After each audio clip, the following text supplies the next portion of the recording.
کسی بھی شاعر کے کلام کو اگر سمجھنا ہو تو اس کے دو پہلو ہوتے ہیں۔ پہلا پہلو ہے موضوعاتی مطالعہ،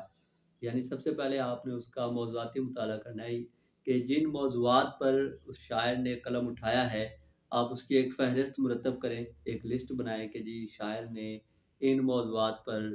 جو ہے وہ قلم اٹھایا ہے اور کیا رائے پیش کی ہے، کیا نظریہ پیش کیا ہے۔ وہ نظریہ بھی آپ اس کی شاعری کی آئینے میں آپ نوٹ کر سکتے ہیں، اس کے اشعار کے ساتھ آپ نوٹ کر سکتے ہیں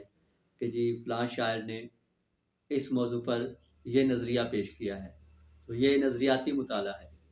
اس کے بعد دوسرا مرحلہ ہوتا ہے تقابلی مطالعہ یا کمپیریٹیو اسٹڈی، کہ آپ اس شاعر کا جو ماضی کے جو کلاسیکل شعراء ہیں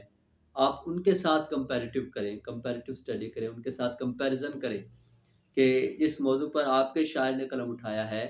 اس موضوع پر جو کلاسیکل شعراء تھے انہوں نے بھی قلم اٹھایا ہے یا نہیں اٹھایا، اور اگر انہوں نے بھی انہی موضوعات پر اپنی رائے پیش کی ہے، اپنا نظریہ پیش کیا ہے، تو آپ ان کے نظریے کو اور جو آپ کا شاعر ہے جس کا آپ کلام سمجھنا چاہ رہے ہیں تو آپ ان کا ایک تقابلی مطالعہ کر سکتے ہیں۔ اس کے علاوہ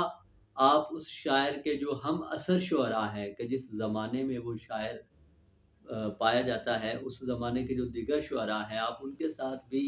ایک کمپیریٹیو اسٹڈی کر سکتے ہیں، موضوعات کے حوالے سے بھی اور اس حوالے سے بھی کہ اس کے ہم عصر شعراء جو تھے وہ تو ان موضوعات پہ لکھ رہے تھے اور یہ شاعر جو ہے وہ اس نے ان موضوع پر قلم اٹھانا شروع کر دیا، تو اس طرح آپ جو ہے وہ ایک کمپیریٹیو اسٹڈی جو ہے وہ کر سکتے ہیں۔